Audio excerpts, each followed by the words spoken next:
میرا نام معظمہ ہے. میری عمر 23 برس ہے. ہم 3 بہنیں تھیں جبکہ ایک بھائی تھا. بھائی ہم بہنوں سے چھوٹا تھا. ابا کی گاؤں میں ہی چھوٹی سی ایک کریانے کی دکان تھی. میری اماں گھریلو خاتون تھی لیکن مزاج کی بہت سخت تھی. ہر وقت محلے کی کوئی نہ کوئی عورت ان سے لڑائی ہو ہی جاتی تھی. ہم بہنیں بہت سمجھاتی کہ اماں یہ عادت اچھی نہیں، لیکن مجال تھی جو اماں کے ذہن میں یہ بات بیٹھ جاتی. میں تو اب تنگ آ چکی تھی آئے روز اماں کے طنز تانے سن سن کر. بھائی بھی جب کبھی باہر جاتا، جب کبھی ابا بیمار ہو جاتا تو دکان اماں کے ذمہ آ جاتی. اس دن پھر 1 روپے کی بھی آمدن گھر نہ آتی. ایک دن بڑی بہن نے پوچھ ہی لیا کہ اماں ایسا کیوں کرتی ہو؟ تو کہنے لگی میں تمہاری ماں ہوں، تم میری ماں نہیں ہو، اسی لیے سوال جواب نہ کیا کرو. چھوٹا بھائی بھی ہر وقت پریشان رہتا کیونکہ اس کے دوست اس کا مذاق اڑاتے کہ تمہاری اماں تو ہر وقت لڑتی رہتی ہے. موسم گرما کی وہ کرخت دھوپ تھی. ہم لوگ برآمدے میں بیٹھے کھانا کھا رہے تھے کہ دروازے پر دستک ہوئی. تو میں نے جب دروازہ کھولا، سامنے ایک جھریوں زدہ چہرہ لیے وہ خاتون میرا چہرہ بغور پڑھنے لگی. میرے پوچھنے پر انہوں نے بتایا کہ ان کو پیاس لگی ہے، وہ پانی پینا چاہتی ہیں.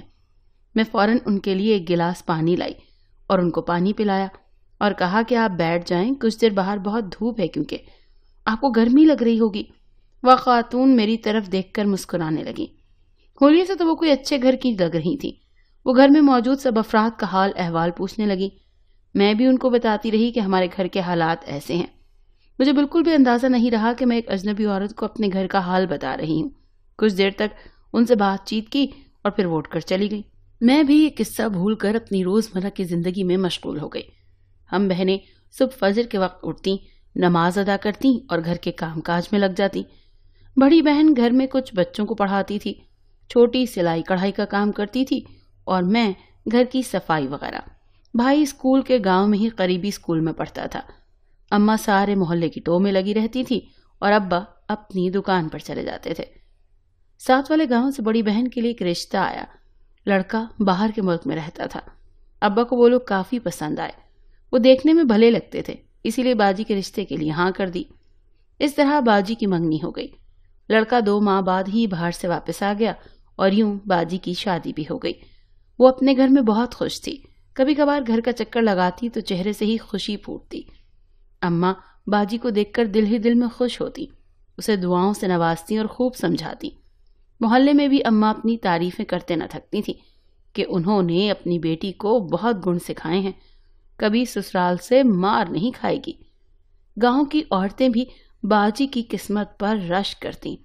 ابا لاکھ سمجھاتے کہ نسرین یوں بیٹی کی خوشیوں کا ڈھنڈورا نہ پیٹا کرو، نظر لگ جائے گی. پر اماں مجال ہے جو اپنی بات سے 1 انچ بھی ہلتی. اسی طرح وقت گزرتا رہا. موسم اپنی تبدیلی دکھاتے رہے. باجی کی شادی کو 6 ماہ ہو گئے. مجھے گاؤں میں ایک پرائمری اسکول تک کا تھا، وہاں ماہانہ 3000 تنخواہ پر رکھ لیا گیا. میں بھی بخوشی چلی گئی. چلو اب دوسری بہن کی شادی کا کچھ انتظام کرنے میں پیسے معاون ثابت ہوں گے. آہستہ آہستہ دن گزر رہے تھے. صبح اسکول جاتی اور دوپہر کو واپسی ہوتی. میرے اسکول جانے سے پہلے ہی ابا دکان پر ہوتے. پہل تو ابا اتنی سویرے دکان نہیں کھولتے تھے، اب تو صبح 5 بجے ہی کھول کر بیٹھ جاتے. ایک دن میں اسکول جا رہی تھی کہ دیکھا 3 عورتیں برقع پہنے ابا کی دکان میں گئی ہیں. ابا باہر نکلے، گلی میں دیکھا کہ کوئی آ جا تو نہیں رہا اور فوراً دکان کا شٹر نیچے گرا لیا. میں یہ دیکھ کر بہت حیران ہوئی کہ آخر یہ کیا ماجرا ہے. ابا کو دکان بند کرنے کی کیا ضرورت پیش آئی تھی؟ چونکہ مجھے اسکول جانے کی جلدی تھی، اسی لیے میں کاندھے اچکا کر اسکول چلی گئی. 2 دن بعد میں نے اسی طرح دیکھا کہ وہ عورتیں آئی ہیں اور ابا دکان بند کر ہی رہے تھے. اب مجھے تھوڑی سی تشویش لاحق ہو گئی. میں نے دل میں ٹھان لیا کہ رات ہی ابا سے پوچھوں گی.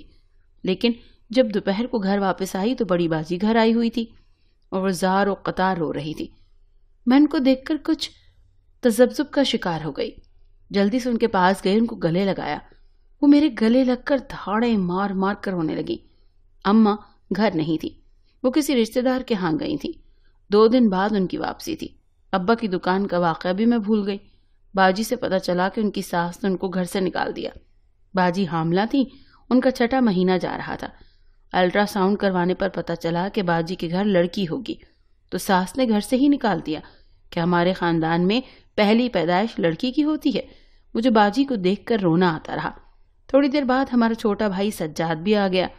وہ بھی بہت پریشان ہو گیا۔ کس طرح سے باجی کو چپ کروایا، کھانا کھلا کر سلا دیا۔ آپ مجھے تشویش ہو رہی تھی کہ آخر باجی کی ساس نے ایسا کیوں کیا۔ دیکھنے میں تو بہت اچھی لگتی تھی۔ رات کو ابا بھی باجی کا حال دیکھ کر پریشان ہو گئے لیکن چپ رہے۔ اگلی صبح اماں بھی آ گئیں۔ آتے ہی باجی گلے لگ کے رونا شروع ہو گئی اور سارا قصہ بتایا۔ اماں نے تو فوراً سسرال جانے کی تیاری کرنے لگی، لیکن ابا نے منع کر دیا کہ تم وہاں جا کر سوائے ہنگامے کے کچھ نہیں کرو گی۔ ایسی باتیں تسلی سے سنی اور کی جاتی ہیں۔ رات کو اس کے شوہر سے میں خود بات کروں گا، لیکن نسرین یاد ہے نا آج سے 10 سال پہلے تم نے کیا کیا تھا؟ ابا یہ کہہ کر چلے گئے۔ میں ابا کی بات بغور سن کر سمجھنے لگی کہ ایسا اماں نے کیا کیا تھا جو یہ ہوا۔ اماں مجھے سوچ میں پڑا دیکھ کر گھورنے لگی اور ساتھ ہی مجھ پر لان تان کرنے لگی۔ چھوٹی بہن برتن صاف کرنے میں مصروف تھی۔ میں نے اسکول کی تیاری کی اور چلی گئی۔ آج پھر ابا کی دکان پر وہی ہوا۔ مجھے ابا پہ تھوڑا غصہ آیا کہ گھر بیٹی رو رہی ہے اور ابا نہ جانے کن کاموں میں پڑ گئے ہیں۔ میں یہ سوچتے سوچتے ہی اسکول پہنچ گئی۔ ابھی اسکول کے دروازے پر ہی تھی کہ ایک عورت نے میرا ہاتھ پکڑ لیا۔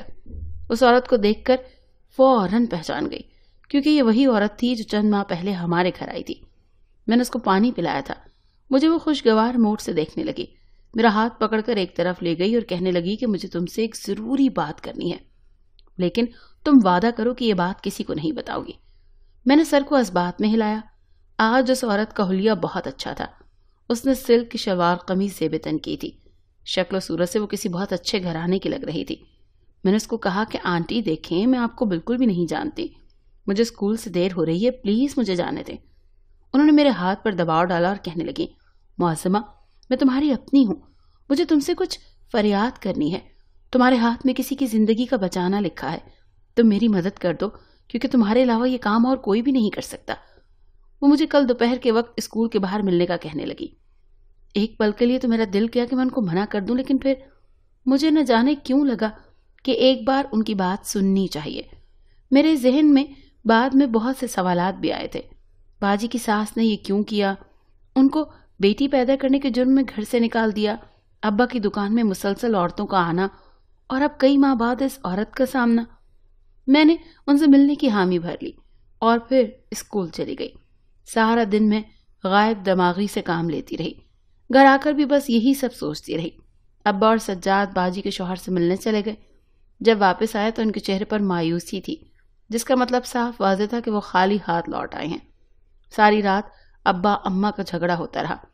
وہ ان کو کہتے رہے کہ یہ سب تمہاری غلطی کا نتیجہ ہے۔ صرف اسکول سے واپسی پر وہ عورت باہر میرا انتظار کر رہی تھی۔ وہ مجھے لے کر 7 بنی کچی حویلی میں آ گئی اور پھر انہوں نے مجھے کچھ ایسا بتایا کہ میرے پیروں تلے سے زمین ہی نکل گئی۔ انہوں نے بتایا کہ وہ میری سگی ممانی ہے۔ آج سے 10 سال پہلے بیٹی کی پیدائش میری ماں یعنی کہ ان کی ننند نے ان کو گھر سے نکال دیا تھا۔ اماں نے ممانی کو طلاق تک دلوانے کی کوشش کی، لیکن ماموں نے طلاق نہیں دی۔ مجھے ممانی کی بات سن کر بہت رنج ہوا۔ اماں ایسے کیسے کر سکتی ہیں؟ مزید ممانی نے بتایا کہ اب وہ 2 بیٹوں کی ماں ہیں۔ ماموں نے ان کو الگ گھر میں رکھا ہے۔ ہم لوگ تو کبھی اپنے ننیحال گئے ہی نہیں، نہ اماں لے کر جاتی تھی، اسی لیے کسی کے متعلق علم ہی نہیں تھا۔ ممانی میری بہن کے متعلق پوچھنے لگیں کہ اس کو گھر آئے اتنے دن کیوں ہو گئے ہیں۔ میں نے حیرانگی سے ان کی جانب دیکھا کہ آپ کو کیسے پتا؟ تو انہوں نے بتایا کہ میری باجی کا رشتہ ان کی بڑی بہن کے گھر ہوا ہے۔ ممانی کی بہن نے ان کو اسی لیے گھر سے نکالا تھا کیونکہ 10 سال پہلے یہ سب ان کی اپنی بہن کے ساتھ ہوا تھا۔ وہ صرف اماں کو سکھانا چاہتی تھی کہ ان کو غلطی کا احساس کروانا چاہتی تھی۔ میں روتی ہوئی گھر واپس آ گئی۔ گھر آ کر بھی بغیر کسی سے بات کیے چپ چاپ لیٹ گئی۔ ساری رات مجھے اماں کا سوچ سوچ کر رونا آتا رہا۔ صبح جسم میں تھوڑی سی حرارت محسوس ہو رہی تھی۔ اسکول جانے کو بھی دل نہیں کیا۔ میں کافی دیر تک سوچتی رہی، پھر اٹھ کر کپڑے بدلے، باجی کو ساتھ لیا اور ان کے سسرال چلی گئی۔ باجی کی ساس اور شوہر صحن میں ہی بیٹھے تھے۔ باجی اپنا بھاری وجود لیے میرے ساتھ اندر آئی۔ میں نے سب کو سلام کیا۔ میرے بہنوئی نے مجھے بیٹھنے کو کہا۔ میں صوفے پر ٹک کر بیٹھ گئی۔ باجی بھی میرے پہلو میں ہی تھی۔ رستے میں ساری بات باجی کے گوش گزار کر چکی تھی۔ میں نے گلا کنکار کر صاف کیا اور بات شروع کی۔